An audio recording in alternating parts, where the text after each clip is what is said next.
Bab 418. Apakah kamu bisa melakukannya? Louis Lu masih belum tahu sampai sekarang bahwa dia memiliki kesalahpahaman yang sangat besar. Dia mengidentifikasi sekte perampok langit sebagai sekte hukum surgawi. Pengucapan kedua kata itu persis sama. Terlebih lagi guru tua yang tidak sopan dan sangat tidak bertanggung jawab itu tidak berbicara dengan jelas. Louis Lu masih mengetahui dari Karin Chu bahwa dia memiliki sebuah sekte. Namun, Louis Lu salah mendengarnya saat pertama kali dan memutuskan bahwa sektenya adalah sekte hukum surgawi. Menguasai jalan Dao dunia, mencuri rahasia surgawi dari semua roh. Sungguh slogan yang mendominasi dan luar biasa. Kecuali bahwa prinsip hukum tidak dapat diubah. Hindarilah kata itu terlebih dahulu, membuat Louis Lu merasa bahwa itu adalah penghinaan terhadap nama sekte hukum surgawi. Tapi dia tidak mempermasalahkannya. Karin Chu, gadis itu juga linglung dan tidak tahu bahwa Louis Lu telah salah paham dengan nama sekte itu. Jadi dia juga tidak berpikir untuk menjelaskannya padanya. Saat keduanya mengobrol di dalam ruang tamu, beberapa kakak Louis Lu yang lain juga telah pulang ke rumah satu demi satu. Ketika mereka melihat Louis Lu, mereka sangat gembira sehingga mereka tidak sabar untuk menerkam dan memberinya ciuman. Tetapi ketika mereka melihat Hailey yang memiliki wajah dingin, mereka semua diam-diam menahan emosi mereka dan hanya tersenyum dan berkata, "Louis sudah kembali." Kakak tertua telah mengatakan bahwa Louis Lu tidak boleh dibiarkan terlalu sembrono. Jika tidak, dia tidak akan bisa menahannya sama sekali di masa depan. Louis Lu mungkin menebak apa yang ada dalam pikiran beberapa kakak itu dan tidak bisa menahan diri untuk tidak bergumam dengan suara kecil. Baiklah, baiklah. Karena kalian suka menahanku, maka aku akan memuaskan kesombongan kalian. Di depan kakak perempuannya, bahkan Kaisar Dewa Louis pun tidak berdaya.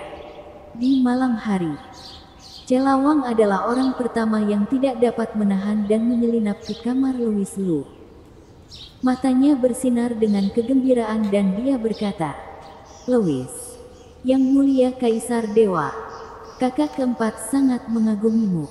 Ayo, biarkan kakak keempat memberimu ciuman terlebih dahulu." Louis Lu berkata dengan wajah serius, "Kakak keempat, jangan lakukan itu. Tidak baik untuk dilihat oleh istri kakak kelimaku." Mengira dia bercanda, Celawang juga bercanda dengan menyilangkan tangannya dan mengerutkan hidungnya. "Karin Chu adalah istrimu. Lalu apakah aku bukan? Jangan lupa. Saat kamu masih kecil kamu bilang akan menikahi kakak-kakak perempuanmu. Bagaimana bisa kamu hanya mengakui Karin Chu sebagai istrimu? Mulai sekarang kamu juga harus memanggilku istri." Istri kakak keempat. Celawang berbicara dengan cara yang agresif, seperti seorang gadis kecil yang sedang marah. Tentu saja itu palsu. Louis Lu hanya ingin menangis. Belum lama ini dia baru saja bertengkar mulut dengan Hailey. Dan kali ini Celawang memulainya lagi. Kakak-kakak yang cantik ini, apakah mereka siap untuk menyiksanya sampai mati hari ini? Louis Lu sangat tertekan sehingga dia berharap bisa menemukan seseorang untuk berbagi rasa sakitnya. Aduh, hati semuanya sedingin es. Celawang terus membuka gigi dan cakarnya dan berkata, "Hari ini, gadis ini tidak hanya akan menciummu, tapi juga tidur denganmu. Lihat apakah kamu berani bergerak." Itu tidak akan berhasil. Kakak keempat kamu tidur dengan tidak diam. Tanganmu suka menggaruk-garuk aku. Louis Lu menggelengkan kepalanya seperti mainan. Tapi dia menutup mulutnya saat dia berbicara. Karena Celawang, yang berada di seberangnya, telah melebarkan matanya yang indah. dan rona merah dengan cepat muncul di wajahnya yang cantik. Salah bicara. Suatu malam, Cela Wang pernah tidur sambil berjalan ke tempat tidur Louis Lu. Malam itu, Louis Lu menderita sepanjang malam tanpa tidur.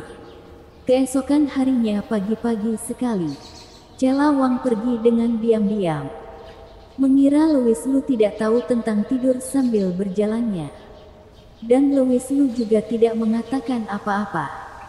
Tapi dari apa yang baru saja dikatakan Louis Lu, jelas bahwa dia sadar malam itu. Dia juga mengatakan bahwa tangannya suka menggaruk-garuk. Wajah kecil Cela Wang langsung memerah.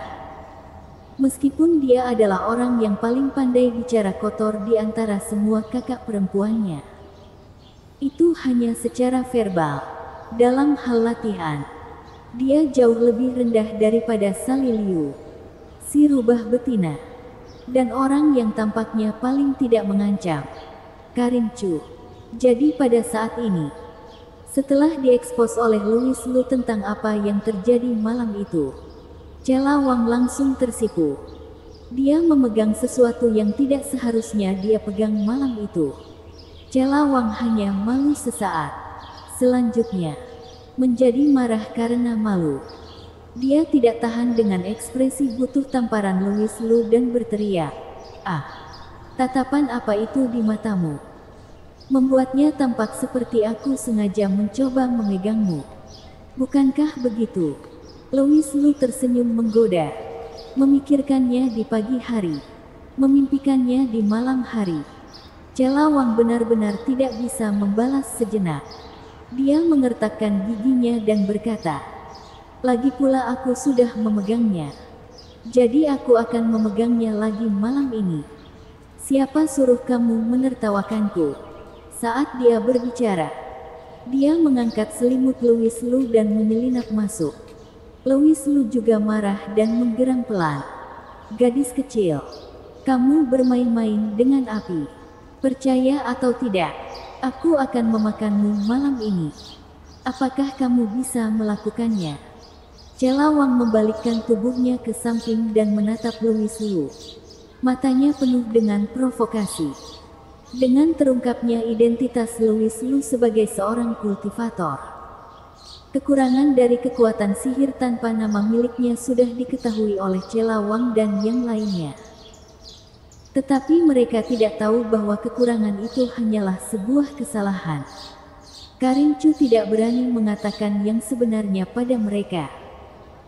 Karena dengan mengatakannya berarti dia mengakui bahwa dia telah melakukan latihan berkuda yang tidak dapat dideskripsikan dengan Louis Lu. Wajah Louis Lu membiru. "Apakah kamu bisa melakukannya? Apakah kamu bisa melakukannya? Apakah kamu bisa melakukannya?" Pria mana yang tahan dengan penghinaan seperti itu? Louis Lu segera memutuskan untuk menunjukkan warna pada Cela Wang dan dengan marah berkata, "Jika kamu berani mengatakan bahwa aku tidak bisa, aku akan memberitahumu apa yang akan terjadi jika kamu memprovokasiku hari ini." Krik. Louis Lu hendak menghukum Cela Wang ketika pintu kamar tiba-tiba didorong terbuka lagi. Terlihat wajah licik mengintip ke dalam. Terkejut. "Hah? Sudah ada yang berkunjung." Ketika dia melihat dengan jelas bahwa orang yang berbaring di tempat tidur adalah Cela Wang, Sally Liu menindaklanjuti dengan, "Oh, jadi ini adik keempat. Tidak apa-apa. Ayo bersama." Sally Liu masuk dengan sangat sadar diri dan menutup pintu kamar di belakang punggungnya. Lalu dia menatap Louis Lu dengan ekspresi jahat di wajahnya. Ujung lidahnya meluncur di sudut bibirnya yang menawan. Louis Lu berkata dengan wajah sedih, "Kak Sally, apa yang kamu rencanakan lagi?" "Hei, aku mencarimu. Tentu saja untuk membantu kultivasi. Kalau tidak, menurutmu untuk apa aku mencarimu? Apakah kamu bisa melakukannya?" Kata-kata Sally Liu sebenarnya sama dengan Cela Wang. Kalimat, "apakah kamu bisa melakukannya?" lagi ini membuat Louis Lu sangat marah. Namun, Ini bukanlah hal yang terburuk. Hal yang paling parah adalah tak lama setelah Sally Liu masuk, Hailey Ye juga mendorong pintu kamar, siap untuk masuk, dan terdiam sejenak ketika dia melihat betapa meriahnya ruangan itu.